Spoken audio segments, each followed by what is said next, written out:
This is the Inclusion Think Tank podcast, brought to you by New Jersey Coalition for Inclusive Education, where we talk about inclusive education, why it works, and how to make it happen.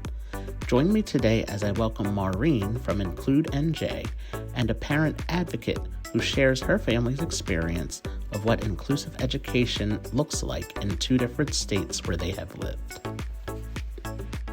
I would like to welcome everyone back to another episode of the Inclusion Think Tank podcast, brought to you by New Jersey Coalition for Inclusive Education. I am your host, Arthur Aston, and today I am joined by my co-host today, Maureen from IncludeNJ. And our guest today is a parent of a child who receives special education services, who will be sharing their family's experience of fighting for inclusive education. So thank you both for joining me today for this episode. Thanks for having me. So to begin our conversation, your family has had two very unique experiences with school districts related to inclusive education. Can you share what those two experiences were like for your family? Yeah, as a parent who's had the experience of a public education system in two different states where the approach towards neurodivergent children with IEPs and their education and school environments couldn't be more different. I would say that our perspective on inclusion in our current district in New Jersey has really deteriorated over the last year. As I explained to Maureen when I first reached out to IncludeNJ about the special services in our district, a lot of things here made me feel very uneasy.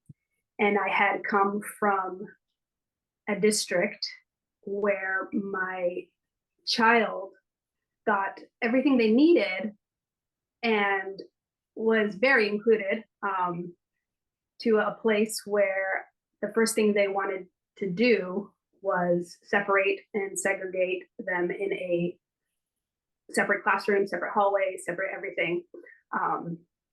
And the moment we came here from that district, it was really interesting because the two were so different. I never knew how good it was, in our other district, in our other state from where we moved, because we never heard words like inclusion and gen ed, and everything was fine. And we had been new to the whole special education environment, special services, and having an IEP.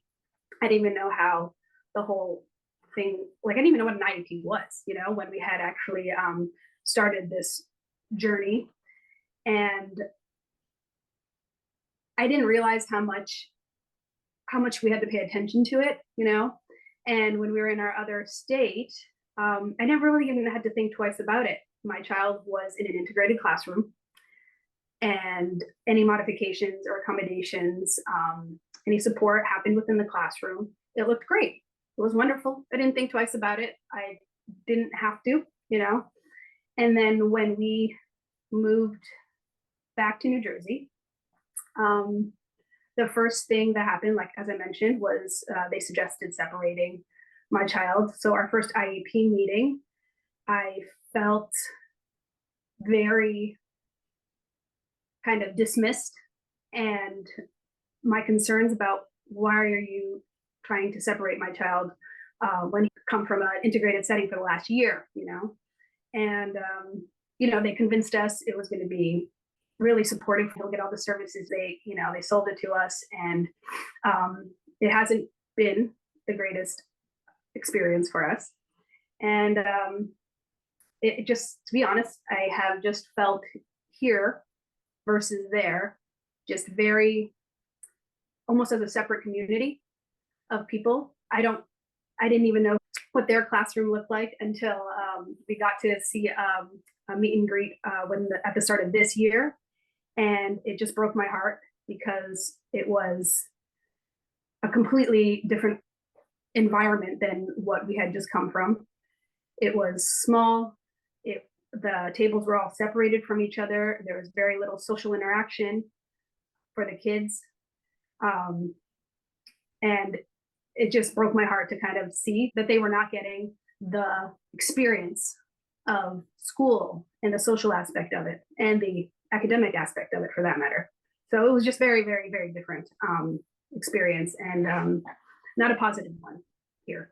And one of the things that that kind of spoke to my heart when I first talked to this mom about inclusion was that she was explaining how her child in the other school was out on the playground playing with all the other kids, had friends, was part of the community.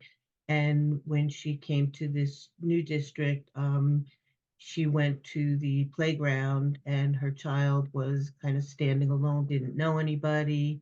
And the other thing that was really kind of appalling to me was that the children with IEPs, to the segregation was so much that to the point where they came in separate doors. Their classrooms were all in a separate hallway, so they were in a public school building, but they were in a separate hallway. And one of the things that her child did, which I thought was really cool, was that asked the teacher if could go eat lunch with all the other kids, meaning go into the cafeteria and eat lunch with the kids. And so as this story kind of unfolded, I just felt that, child deserved the same things that had been afforded in the other states. IncludeNJ kind of came into the picture and said, we're going to make this work. We're going to make this work. We're going to make this happen. And that was just really important to me on a professional level, but also quite honestly on an emotional level. Yeah, I also want to add that it was just so nice to watch them kind of playing in the playground and being happy, and then coming here and just kind of witnessing this kind of change in the demeanor of coming home from school, just being frustrated. And I never really understood what was going on, where these were things that didn't even cross my mind in our other state. And one of the things, like when my child got their diagnosis, I remember going into the classroom to speak with the teacher in our other state. And I said, oh my gosh, what changes? What changes day-to-day activities? I'm just worried about this. And she looked at me and said, nothing changes. Everything in the classroom is already modified or accommodated. And the only thing that really changes is a little word on IEP, and that's it. And tomorrow we just continue as we've been going. And the other thing, when we had our IEP meetings that I didn't think of at the time, we would meet in the classroom, all the team, the therapists, the case manager, we'd meet in the classroom, they'd look around and say, this is, what the kids have been doing, this is what your child does. And it was just very informal and calming. And as a parent who worries about their child, especially if, you get a diagnosis of any kind of neurodivergent, neurodivergent diagnosis of any sort, you already worry, right? Like, how is this going to separate my child? Or how is this going to separate my child from from experiencing things? And they just created this atmosphere of just like, you're just part of this, and this is what we do here. And where here it was very, I don't know if this is in all districts, of course, but like here it was just very, we're in like a conference room, we're all standing there or sitting there, and they're just talking about your child in a lot of jargon and terms you don't understand. And as a parent, if you're not educated in all of this, and this is a first time coming around and being like, oh my gosh, an IEP, and we'll have to do special services, you're already worried about everything from how different are they going to be to the other children. Is this just going to highlight their differences even further, and you don't really know what's going on, and they kind of convince you of like, oh, this is going to be good for your kid, this is going to be good for your kid. This doesn't even feel like a conversation, like a back and forth, like you're just kind of like dismissed because they just do what they do with all of these kids. They just seem to lump them over in this classroom over here. It doesn't matter what their individual needs are. And I mean, I don't feel relaxed here. I feel stressed all the time here, where I didn't even think of these things in my other state, in our other state where we live, right? These are things that didn't even cross my mind. So, I mean, the difference was very, like, just day and night. There was so much of what you said there that really caught my attention. And Maureen, I'm really happy that you're here for this conversation as well. Um, the segregation part that you mentioned, where like everything was just totally separate, and the last part of toward what you were saying about the language that is being used, and if you're a parent who is not familiar with that, um, and that's where I'm glad that you your family connected with IncludeNJ, because they can help with assisting you through all of this, and um, help you understand better, because a lot of times, like you said, if it's your first experience um, with this inclusive education, and you don't know the right words, and all the words that are being said to you. So um, it's really really great that you're connected with IncludeNJ to help through all of this process and this journey that you're on now with your family. um, so the next question I have is, why do you feel that inclusive education is important and beneficial for not just students with disabilities, but for all students? This actually I feel really strongly about, and this is what gets me to like so passionate about this, because I feel like in our current district, the segregated environment from the gen ed children feels like I mentioned before, we're a separate community. And it begs the question, how do the gen ed kids learn and understand children who are different in some way, right? I mean, everybody is different, so we should start there. But if your child is neurodivergent, how, if you don't start young, especially, this is coming from my background, as I used to teach little kids tennis, and I really liked teaching kids between like the 6 and 9 years of age. They were very innocent and accepting. Younger were as well, but I just like that I could actually teach like proper things, opposed to super basic things for younger kids. But the younger they were, the more accepting they were. They didn't have preconceived notions about things, right? What's normal, what's not normal, what's typical, what's not typical.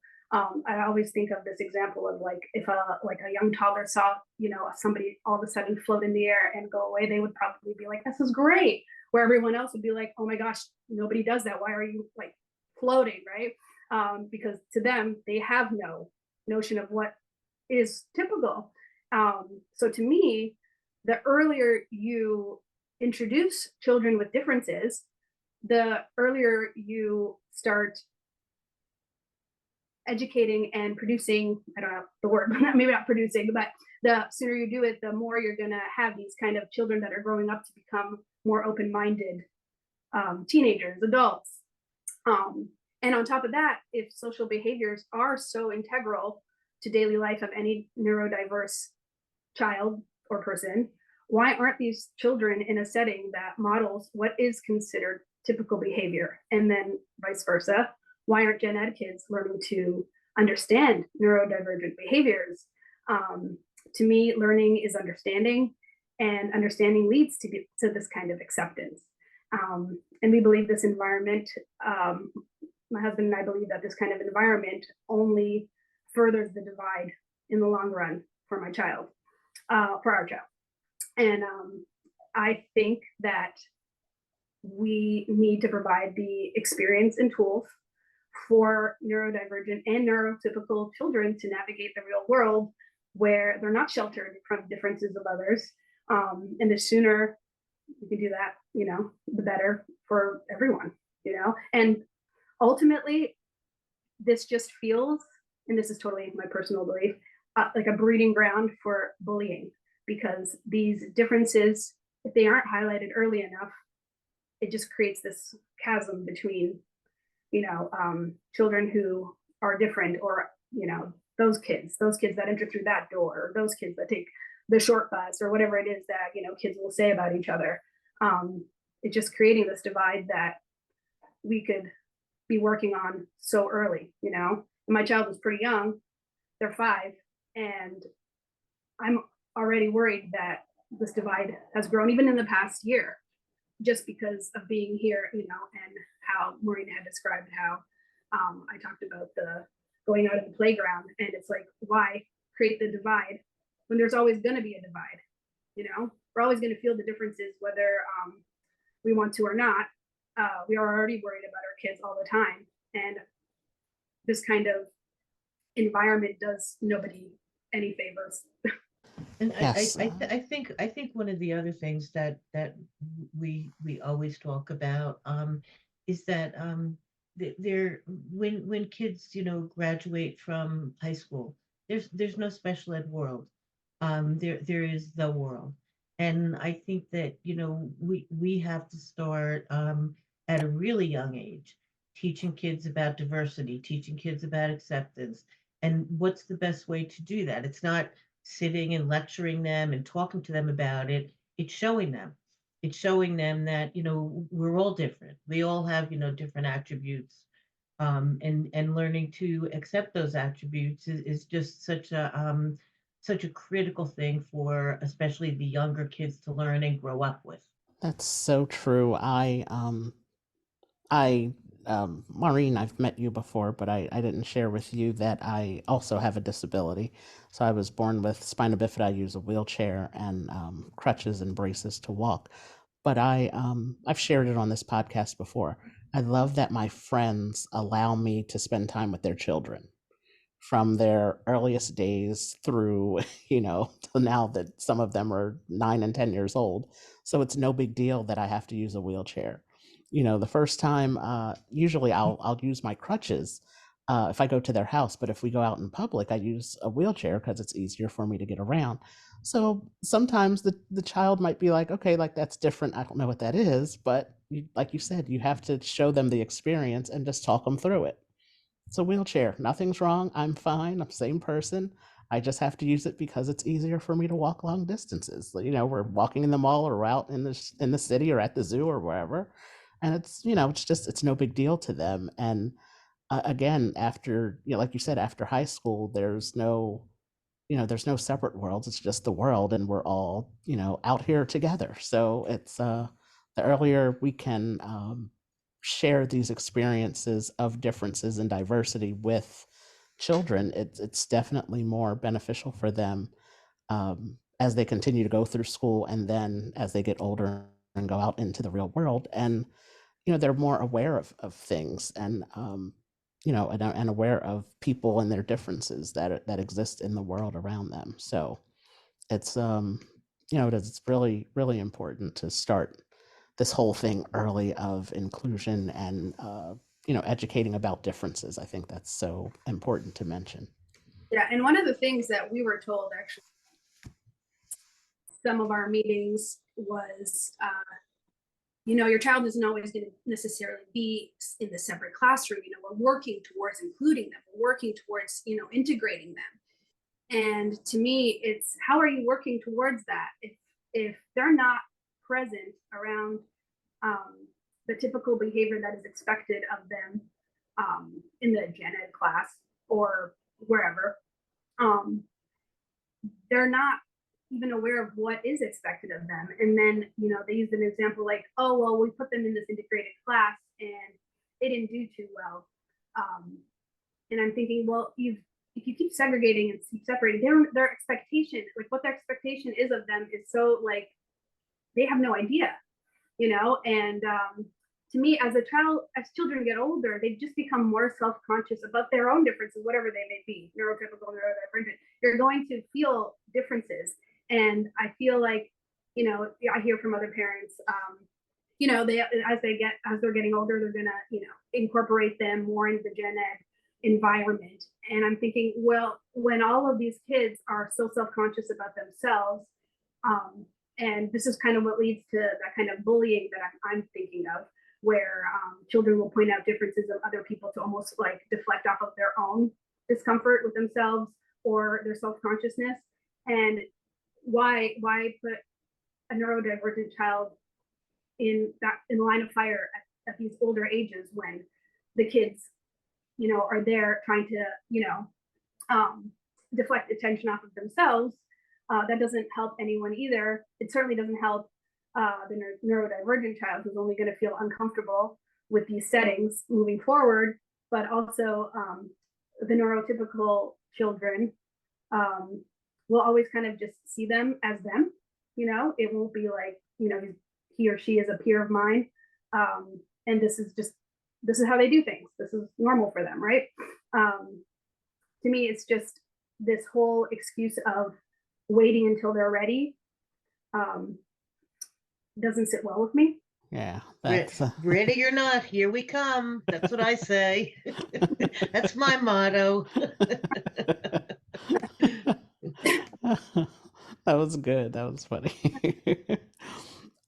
So we've shared already that you have been working with Maureen and the team there at IncludeNJ. Can you share how working with IncludeNJ has been beneficial for your family? Well, specifically for me, they, Maureen, Monica, they really just showed me that my concerns for inclusion here were justified. That, when I was being told all of this, through the meetings with the schools or the IEP meetings, where I honestly kind of felt like I didn't know what was going on. And I shouldn't feel that way, and they agreed with me too. Like, yes, you should know that if you're in a meeting as a parent and you're being included in it, you should know the words and the jargon, what they mean. They should be explained while they're talking to you. You should feel included in the school community. You shouldn't feel this sort of separateness, this kind of segregation. Your child shouldn't be like highlighted this way. And I don't know, it just kind of justified. All right, good. It's not just me in my head that thinks that. Could I just say something? When we talk about inclusion, and we see this with lots of parents, it's not just about the inclusion or exclusion of their child, but so where does a parent's community come from? The parent's own community, and typically it comes from schools, in the PTOs and in all the school activities and all of those other things. So if parents of children who have IEPs are also not included, they're not part of the school culture, the school community. I think that a lot of parents feel disenfranchised from the school, and so where is their community? And I think that's a really important thing that parents need to understand, is that it's not just your child being separated, but it's you as a parent who's being separated from the school community, and that's just not right. My next question is, what have been some challenges that you have faced when working for inclusion for your child? I was kind of made that point where I was justified in how I felt, but I agree, because it didn't feel this way from our other state, but here, just the fact that I'm watching all of these parents all talking to each other, and the kids, they're kind of interacting, and I'm thinking, like, if my child keeps getting like separate, like keeps being treated like separately, they don't know their peers. It just starts from the classroom, right? Like, this is where they meet each other. This is where their friendships grow, their groups grow. This leads to what? Activities after school, setting up play dates, parents getting to know each other, parents doing things together, like Maureen mentioned, the PTO, the community. And honestly, like, here I have just felt as a lone parent standing there waiting for my kid at the separate entrance exits. And half the time it's like some kind of aide helps walk out my child who has shown that they can actually do this on their own. So it's almost like, well, this is like this is supposed to be some kind of this is like a, not normal, but like, this is what a typical behavior should be anyway. If they can walk themselves out a door, why aren't they walking themselves out of a door? Or why, like, I don't know if that makes any sense, but it's just it's just so separate. And then if the aide comes out, I can't even find out what they did during the day, because I have to really talk to the teacher. And then we just go, and there's really no one I can relate to, because I honestly feel like these other parents that are around me might feel the same way, a little lost and just also confused as to what's happening because your child goes to the school, but the activities don't seem like catered to you, or you just kind of feel separate.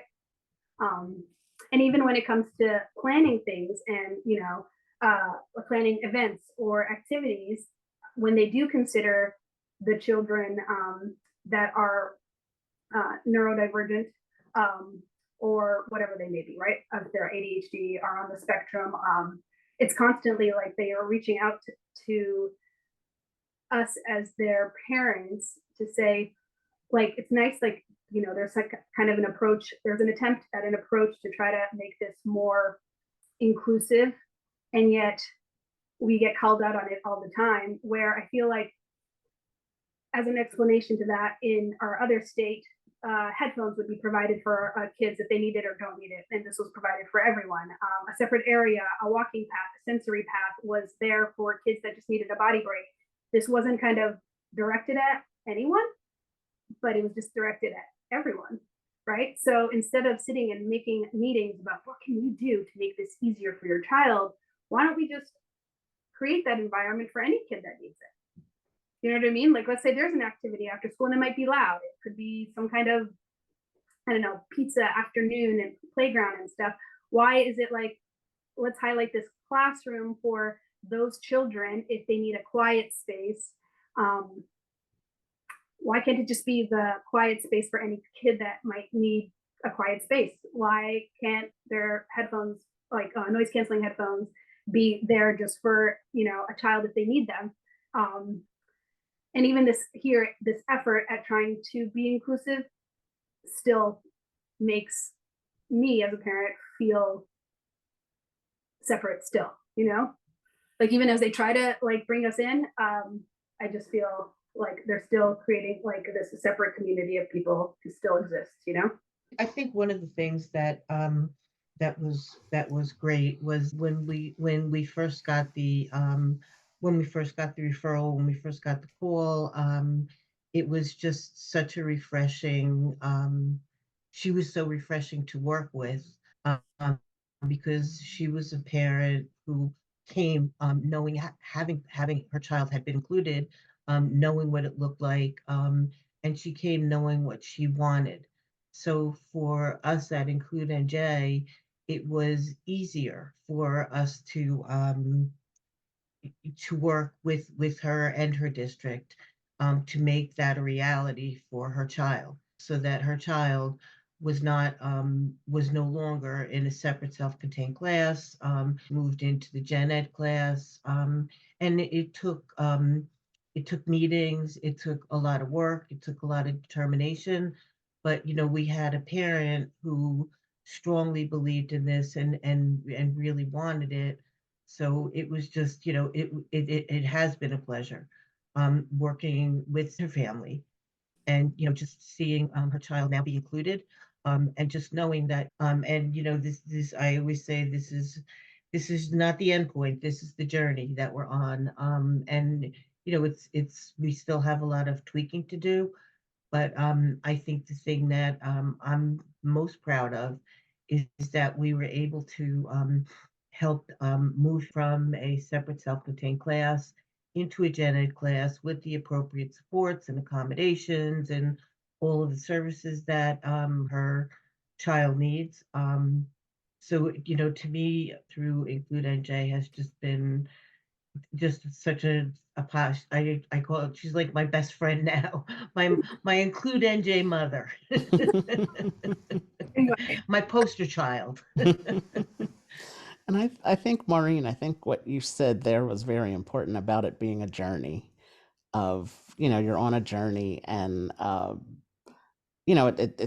it takes time, unfortunately, like a lot of things, it takes time. And to have the connection and to be connected with you all there at IncludeNJ is, I'm sure it's very helpful. And, I'm happy to hear that, things are, you're working, and it's a journey that continues. So, I'm glad that we are having this conversation today.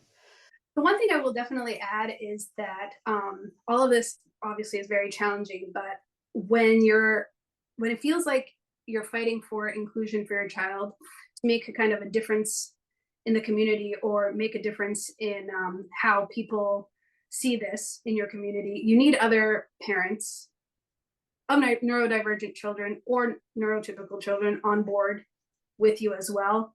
I find a little bit of the challenge, another little challenge, not really little, kind of a big challenge, but that I feel like I'm facing is when I speak to other parents. I have had parents say, oh, this, as far as inclusion goes, they're very inclusive, they integrate everything. And it just boggles my mind that they think that this is what inclusive looks like. Because I know what it looks like. I just came from what that looks like, to a place where the littlest accommodation for our children is made, and all of a sudden it's being praised as this, inclusive environment when it really isn't. And for parents who have neurodivergent children who need a lot of support, right? I think a lot of the services and just the education that is provided in this particular district, there's a lot of these services provided. So I think they're so grateful for the help that they don't even stop to think that their child is segregated, is separate, and they're not in the environment. And it doesn't do their child any favor. So when I talk to some of these parents who think that this is so great, they have all the services they need, I struggle with the parents that don't understand how important it is to get their children into the neurotypical, I don't know, I'm using neurotypical in this case, but the gen ed environment as soon as possible. They're so grateful with every little thing that they don't understand the social aspect and how important it is in the long run. So I find that a little bit challenging too, with the parents that think this is okay. It's interesting what how people view inclusion in different in different ways, and what it means to them, and based off of your previous experience and the previous school district, and what you're experiencing now, it's two totally different things. And for the parents you may be talking to, this may be their only experience of what inclusion is. So they have nothing else to compare it to like you do. So that is interesting. They don't have the experience of it, and I don't want to sit there and sound like, oh, I know it all. I really don't. I didn't know that was the experience I was having when I was having it. When we moved back here, it was really like highlighted to me how great it was before, because I never had to think about it, and I'm here, and it's like, if we want to fight for some kind of change in inclusion for our children, we need the support of those parents. So that's a little frustrating, because I talk to parents. I'm not really, I don't exist to kind of like change their minds only, but I wish they could experience what we experienced, so they would know what it could be, how much better it could be, or at least what I think is better. Yes. So the last question I have, it's kind of a two-part question, and that is, what advice would you offer to districts, and what advice would you offer to parents who are seeking to have a more inclusive school environment?